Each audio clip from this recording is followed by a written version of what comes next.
ये सीबीएसई का जो 10th-12th के लिए न्यू एजुकेशन पॉलिसी आया है, जो राष्ट्रीय शिक्षा नीति 2020 आया है, उसमें बहुत सारे बच्चे कन्फ्यूज़न हैं कि 9th में बोर्ड होगा, 10th में बोर्ड होगा, 11th में बोर्ड होगा कि 12 में बोर्ड होगा।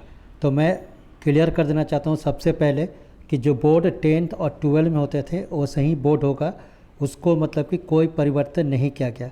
उसमें कुछ चेंजेज है, कैसे चेंजेज है तो इसको शॉर्टकट तरीके से मैं आपको समझाने की कोशिश करता हूँ। तो यहाँ पर ये पूरा डिटेल है एजुकेशन का, स्कूल एजुकेशन का लेकर हायर एजुकेशन का, जो नेप जो है नेशनल एजुकेशन पॉलिसी 2020 है, उसमें से क्या अंतर आया है तो इसको मैं आपको बताने की कोशिश कर रहा हूँ। पहले पेज ओपन कर लेता हूँ, जिस पेज में आपका ज़्यादा ज़रूरी है, जो क्लास 10th और 12th के स्टूडेंट हैं या जो 9th में पढ़ रहे हैं, 8th में पढ़ रहे हैं, उन सभी के लिए ये हेल्पफुल होगा।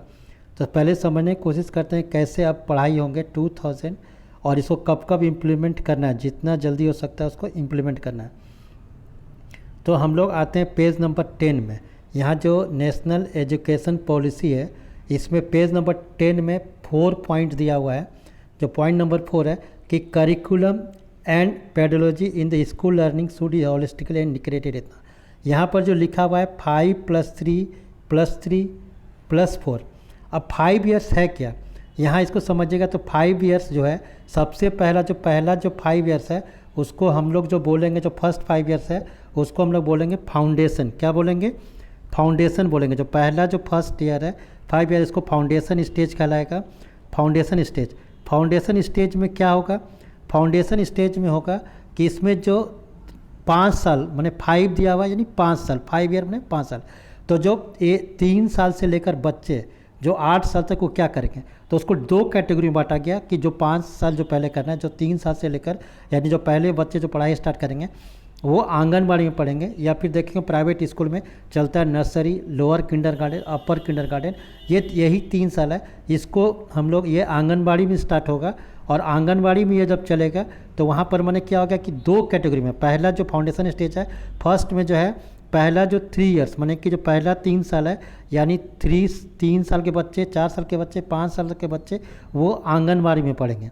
फिर उसके बाद जो छठा साल हो जाएगा, जो अगले जो 3 ईयर से, जो फर्स्ट 3 साल से लेकर जो 8 ईयर्स तक, जो माने कि जो 8 है यूकेजी में आंगनबाड़ी पढ़ लेंगे 3 साल, तो क्लास 1 और क्लास 2, क्लास 1 और क्लास 2 जो है वो स्कूल में पढ़ेंगे। कहाँ पढ़ेंगे? स्कूल में। यानी ये देख रहे हैं कि क्लास 1 में उसका एडमिशन 6 ईयर्स में होगा। कितना साल में होगा? 6 साल। यानी क्लास 1 में एडमिशन के लिए अभी भी 6 साल ज़रूरी होता है और उस समय भी 6 साल होगा। और क्लास 1 2 पढ़ेंगे वो मतलब कि आपको पढ़ेंगे स्कूल में। कहाँ पढ़ेंगे? स्कूल में। यानी जो 3 साल से लेकर 5 साल तक के बच्चे वो आंगनबाड़ी में पढ़ेंगे। और आंगनबाड़ी से लेकर मिडिल में एक और अंतर क्या गया कि जो अभी मिड डे मील मिलता था तो अब वहाँ पर ब्रेकफास्ट ही मिलेगा। दूसरी बात जो ये है, सबसे पहले ये भी आपको बता दें कि अभी ये जो डिपार्टमेंट कहलाता था ह्यूमन रिसोर्सेज डेवलपमेंट, जो कहलाता था मानव विकास संसाधन मंत्रालय, तो ये जो एचआरडी मिनिस्टर कराता था मंत्रालय, वो अब बदल कर उसका नाम एजुकेशन डिपार्टमेंट हो गया। कौन सा हो गया? शिक्षा विभाग। क्योंकि ये जो 1985 में, इससे पहले भी 1985 से पहले एजुकेशन डिपार्टमेंट था, लेकिन जब वहाँ पर न्यू एजुकेशन पॉलिसी जो आया 1986 में, तो उसमें चेंज कर दिया गया इसको।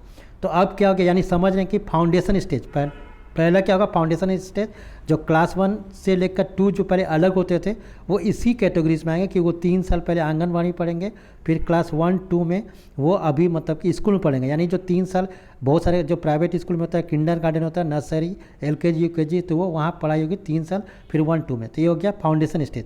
लेकिन यह अंतर क्या है कि इसके लिए एनसीईआरटी जो है अभी एक रूपरेखा तैयार करेगा कि इसमें क्या क्या पढ़ना है। यहाँ डिस्क्राइब नहीं क्या क्या है कि आपको कौन सब्जेक्ट पढ़ाना है, उसको कम से कम वो लर्निंग सीखे, हर चीज़ सीखे, लिखना सीखे या बोलना जो प्रैक्टिकल है वो सीखे, ये चीज़ दिया हुआ है। उसके बाद जो सेकंड एज ग्रुप है, जब 8 ईयर तक वहाँ देखें, अब दूसरा आता है प्रिपरेटरी ग्रुप।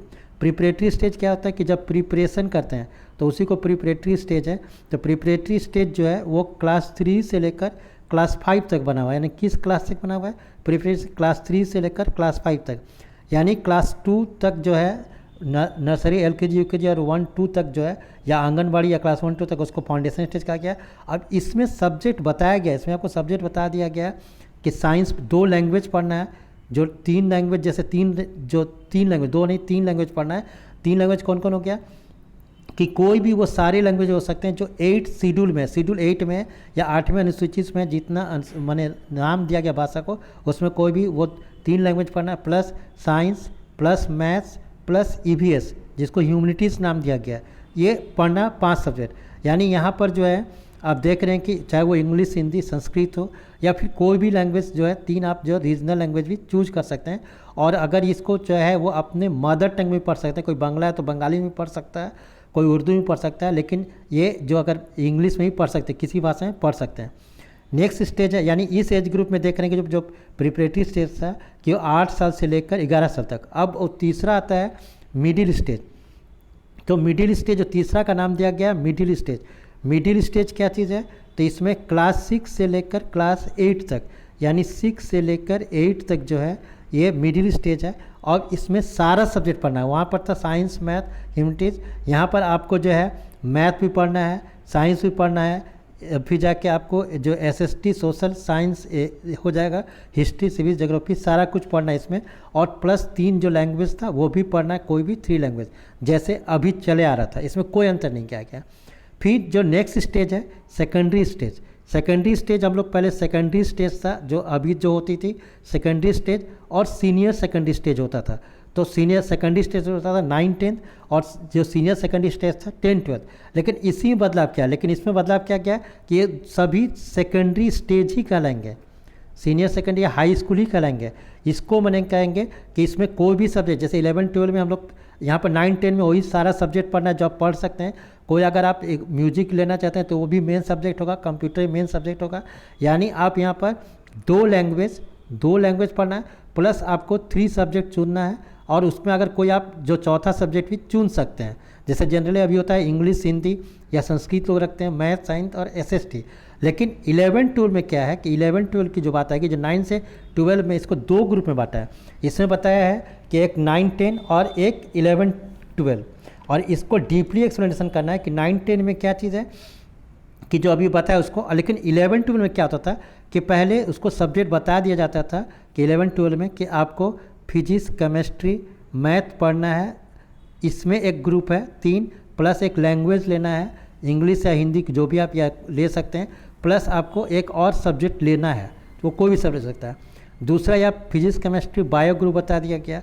या फिर जैसे अगर कॉमर्स में है तो इकोनॉमिक्स, बिजनेस स्टडीज़, और इस तरह से उसको बता दिया गया हिस्ट्री। लेकिन अब यहाँ पर ये नहीं होगा। अब क्या होगा कि फिजिक्स, केमिस्ट्री, मैथ लेके या बायो भी ले सकते हैं, या हिस्ट्री भी वो जो स्टूडेंट रख सकता है, इकोनॉमिक्स भी रख सकता है, बिजनेस स्टडीज़ भी रख सकता है, इकोनॉमिक्स भी रख सकता है, किसी भी वो सब्जेक्ट को रख सकता है। लेकिन वो 3 सब्जेक्ट रखेगा, उसके साथ वो जो चौथा सब्जेक्ट है कोई भी सब्जेक्ट रख सकता है, चाहे उसमें कोई उसको बाद नहीं होगा। यही अंतर आया है 11, 12 में। यानी जो पहले की तरह 10th में बोर्ड होंगे, 12 में बोर्ड होंगे, 9 में बोर्ड और 11 में बोर्ड नहीं होंगे। अब इसको आगे पढ़ने के लिए जैसे अगर आप 12th पास करिए तब आपको ग्रेजुएशन जो अभी 3 साल का होता था वो अब 4 साल का होगा। ग्रेजुएशन कितना होगा, 4 इयर्स का होगा, जिसको हम लोग बैचलर कहते हैं, बैचलर डिग्री 4 साल का होगा। कोई अगर स्टूडेंट 1 साल पढ़ के छोड़ देता है तब भी उसको सर्टिफिकेट मिलेगा, लेकिन उसको सर्टिफिकेट कहलाएगा। क्या कहलाएगा, सर्टिफिकेट। कोई स्टूडेंट अगर 2 साल पढ़ के छोड़ देता है तब भी उसको सर्टिफिकेट मिलेगा, लेकिन वो डिप्लोमा कहलाएगा। क्या कहलाएगा, डिप्लोमा। तो इस तरह से यहाँ पर हो रहा है। और जो 3 साल 4 साल कंप्लीट करता है उसको डिग्री मिलेगा। यानी कोई भी ग्रेजुएशन अगर बीच में पढ़ाई छोड़ देता है तो उसको सर्टिफिकेट मिलेगा। 1 साल में सर्टिफिकेट, 2 साल में डिप्लोमा, और 3 और 4 में डिग्री। और इसमें अब जो PhD करने वाले को MPhil करना ज़रूरी नहीं है, वो 1 साल में PhD कर सकते हैं। MPhil करने की उसके कोई बाध्यता नहीं है। अब यही इसमें जो मेन है इसमें, और इसमें एक रिपोर्ट कार्ड भी चेंज किया है। रिपोर्ट कार्ड में पहले टीचर जो असेसमेंट करते थे, अब टीचर के साथ स्टूडेंट भी करेंगे, उसके दोस्त भी असेसमेंट करेंगे। माने कॉलम होगा, जैसे कोई देखा जाता था कि उसका ड्राइंग कैसा है तो टीचर A+ या B+ दे दिए या C दे दिए, कुछ भी दे दिए, तो वहाँ पर अब स्टूडेंट और इसको फ्रेंड से भी पूछा जाएगा और ये होगा। तो उम्मीद है कि आप समझ गए होंगे। Thank you.